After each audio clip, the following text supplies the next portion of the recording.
Emily, please, try to understand. I never meant to lie to you. Your birth mom willingly gave you to me, claiming she couldn't raise you as a single mother. It was a difficult decision for both your father and me, but I couldn't bear to see you abandoned, so I chose to raise you as my own. I don't care. You took me away from my real mom. You wanted a perfect little family, and I was just a pawn in your game. That's not true, Emily.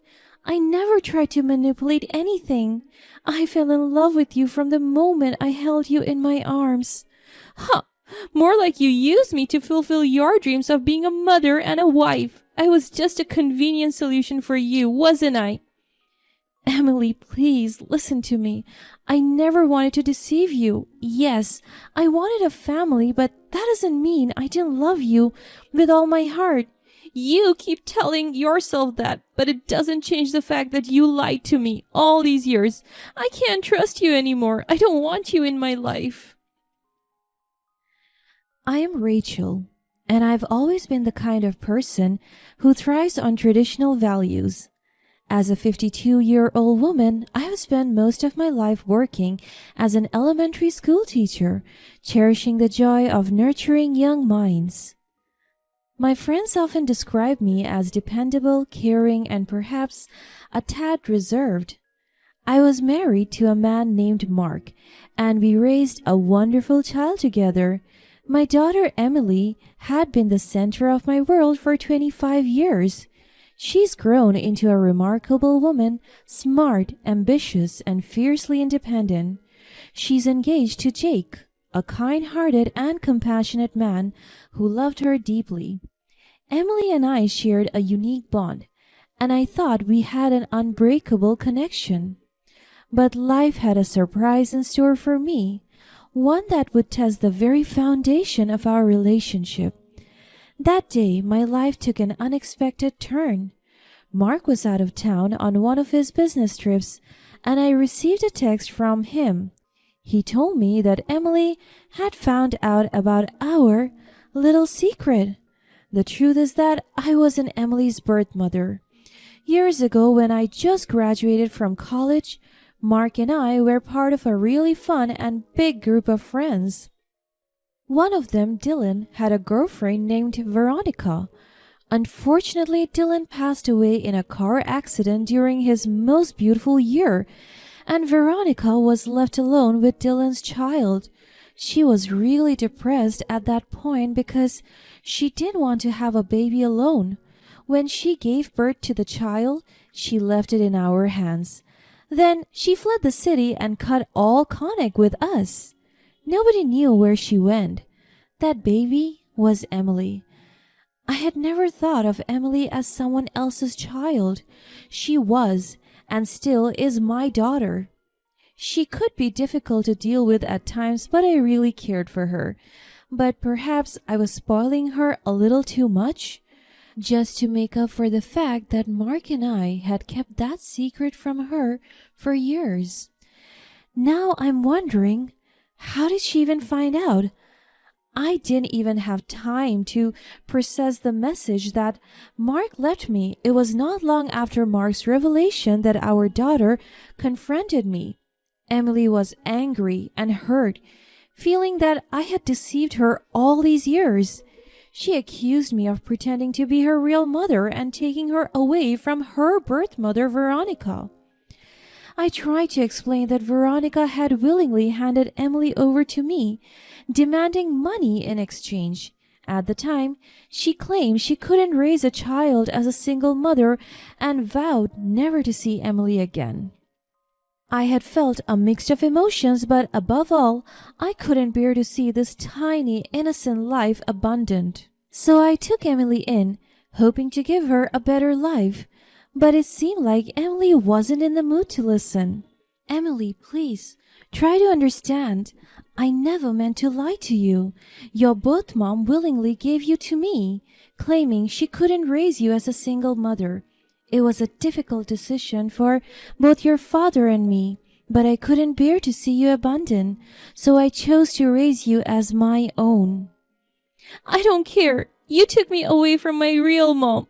You wanted a perfect little family, and I was just a pawn in your game. That's not true, Emily. I never tried to manipulate anything.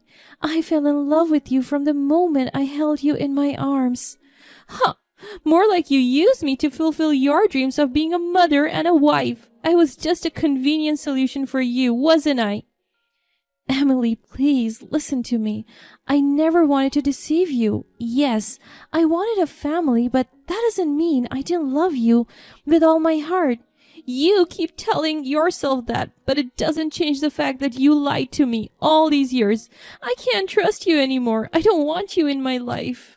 I never wanted to hurt you, Emily. I'm sorry if I did, but cutting me out of your life won't change the past. Can't we find a way to work through this? No, I have made up my mind. I don't need you, and I certainly don't need your fake love and lies anymore.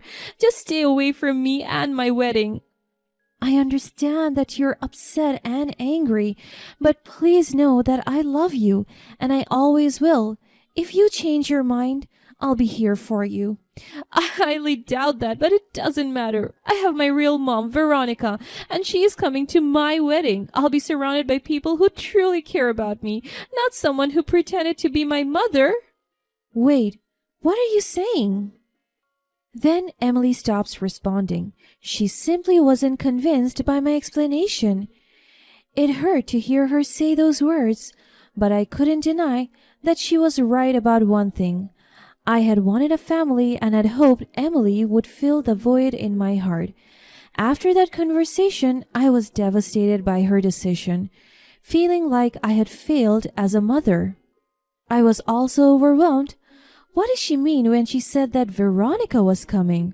Also, I couldn't help but feel betrayed by Mark for telling Emily the truth behind my back. I tried calling and texting Mark, but to my frustration, he didn't respond to any of my attempts.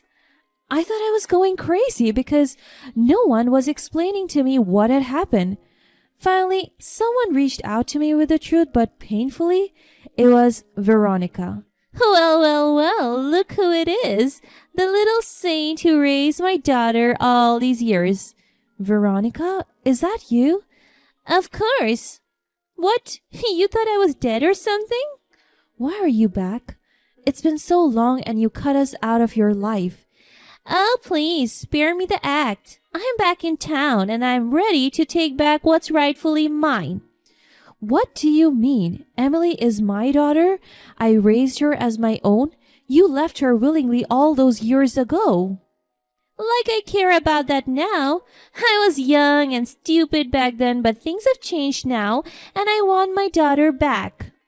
You can't just barge in after all this time and claim her like she's some possession. Emily is a person with feelings and a life here. Oh, but it doesn't matter, does it? You see, your dear husband Mark has been on my side this whole time. Emily's going to believe everything Mark tells her. What? That's not possible. Mark would never betray me like that. Oh, he already has, darling. You were so busy playing the devoted wife and mother that you never saw it coming. Mark has always been secretly in love with me. No, that can't be true. Mark loves me. We have been through so much together. Please, Rachel, open your eyes. He never stopped loving me, even after all these years. And you know what's even more delicious? Our little Emily. She's Mark's daughter. What? That can't be true. You were with Dylan back then. He was supposed to be... Oh, please, Rachel. Do you really think she looks like Dylan? Look at her and look at Mark. She has his dreamy eyes, don't you think? She's his daughter, not Dylan. How could you do this, Veronica? I needed someone to take care of Emily while I was gone, and you were all willing to play the part of the devoted mother. You're heartless, Veronica. To use me? To use Emily like this? How could you?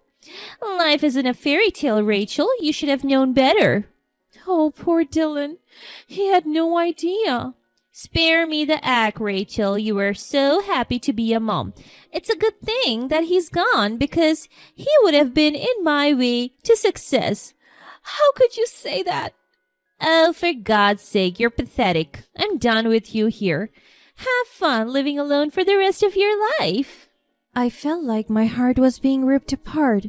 The love and trust I had once shared with Mark now felt like a distant memory. In the midst of all the turmoil, I decided to cancel the payments I had made for Emily's wedding. It was a painful move, but I couldn't bring myself to support an event where I felt unwelcome. I had previously planned to use up almost all of the savings I had after years of working, just to make my daughter happy. Now that I realized she was not going to be around when I needed her, I was left feeling really insecure. I knew I needed to save that money for myself. Unfortunately, Emily was furious at my decision. She called me on the phone and was constantly accusing me of being petty and selfish. I tried to explain that it wasn't about revenge, but about coming to terms with my own feelings and trying to move on. Emily and Mark came to my door, hoping to reason with me and ask for financial help with the wedding. I stood my ground, refusing to let them in and calling the police to mediate the situation. It was hard to watch them leave, but I knew that I needed time and space to heal from all the hurt and betrayal. As the days turned into weeks, I struggled to come to terms with the new reality of my life. I felt lost and confused, wondering if I would ever be able to find happiness again. I confided in my close friends who offered their support and understanding, helping me navigate through the emotional turmoil. Unfortunately, Emily and her fiancé Jake faced challenges of their own. It turned out that I was the only parent who was willing to help them with their lavish wedding. His family was disappointed with the sudden cancellation of the payments, and they suggested the couple reconsider their union. After just a month after that, Jake decided to break off the engagement, unable to handle the complexity of the situation. Seeing Emily's relationship fall apart only added to my feelings of guilt and sadness. I knew that my actions had played a part in causing her pain, but at the same time I knew that I was not at fault. I only did what I needed to do. As the days turned into months, I embraced the support of my friends and focused on building a life for myself, free from the weight of the past. I realized that I needed to forgive myself for the mistakes I had made and let go of the guilt that had consumed me. I moved to a different town and started working as an independent educational advisor. That job allowed me the freedom to enjoy the beautiful landscapes of the small, picturesque town. Life has a way of surprising us, and it wasn't all darkness and despair. One evening, as I was taking a stroll in the park, I met a kind and compassionate man named Jay. He was a gentle soul, with a warm smile and a heart of gold. We struck up a conversation and soon found ourselves spending more time together. Jay brought laughter and joy back into my life, and I began to feel hope for the future. A few months later, I received an unexpected call from no one else but Emily. I was bracing myself for mean accusations and petty lies. But from the other end of the call, Emily was crying. "Mom, I don't know what to do. Dad and Veronica took all my savings and disappeared. Please help me, Mom. I am so sorry about what happened." "Emily, hold on. Calm down first.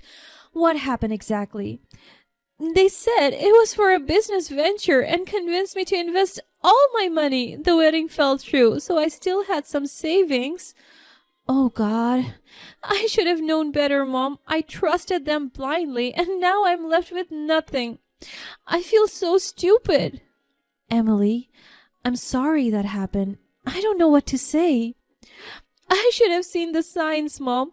Veronica was always so charming and convincing. I wanted to believe in them, and now they have left me with nothing, not even a penny." "Okay, tell me, when did you last talk to them?" "I don't know, a few days ago. God, I feel like such a failure." "Okay, I'll call the police, alright? Just try to stay calm. We'll figure this out. I don't want to burden you, Mom. You've already done so much for me, and now I'm causing more trouble. I'm so sorry about what happened. I feel like everything is falling apart. All right, Emily, we can talk about us later, but right now we'll figure this out, okay? Okay. My heart pounded with a mix of anger and determination. I couldn't let Mark and Veronica get away with what they had done. Jay came to my rescue just when I needed it the most. His connections in the airline business proved invaluable as he discovered that the treacherous duo was planning to catch a flight abroad. I knew I had to act swiftly, so I immediately called the police. With Jay's help, we provided them with all the information we had gathered about Mark and Veronica's plans. The officers assured me that they would do everything possible to stop them from fleeing the country. It was a race against time as Jay continued to gather updates from his contacts in the airline industry. I couldn't help but feel a glimmer of hope knowing that someone had my back during this harrowing ordeal. The weight of the betrayal and deceit crushed me, but I knew I had to remain focused on bringing them to justice. Hours seemed like an eternity as I waited anxiously for the police to act. My heart pounded in my chest with each passing moment, fearing that they would slip away before the authorities could apprehend them. Finally, the moment of truth arrived. Jay informed me that the police had managed to locate Mark and Veronica at the airport just as they were about to board the plane. A sense of relief and satisfaction washed over me, knowing that justice was served. With the police in control, Mark and Veronica were taken into custody. My hands trembled with a mix of emotions as I thanked Jay for his support. His love had proven to be a lifeline during this nightmare. As the news of their arrest spread, I felt a mix of emotions.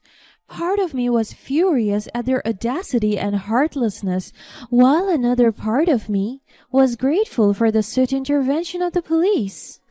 Knowing that they were behind bars, unable to harm anyone else, brought a sense of closure to the painful chapter of betrayal.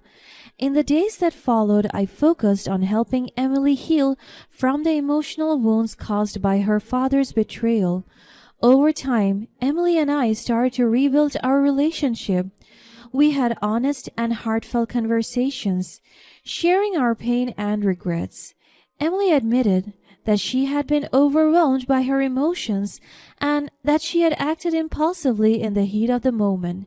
She came to appreciate the love and care I had given her over the years and see that my intentions had always been genuine. She painfully admitted to me that she was acting like a spoiled brat, and she learned the lesson the hard way. She profusely apologized and promised to try and be a better person. As for me, I found love and happiness with Jay. We built a life together filled with laughter, love, and acceptance. He accepted me for who I was, embracing both my past and present. With Jay by my side, I finally found the peace and contentment I had been searching for all along. Who would have thought I found the love of my life in my 50s? Life had thrown me a curveball, but I had learned to navigate through the storm and find my way back to happiness. My journey was far from easy, but it was worth every tear shed and every painful moment endured. In the end, I emerged stronger, wiser, and grateful for the second chance at love and family. As I reflect on my life now, I realize that we can't always control the events that unfold, but we can control how we respond to them. I chose to embrace forgiveness, love, and hope, knowing that they're the keys to unlocking a brighter future.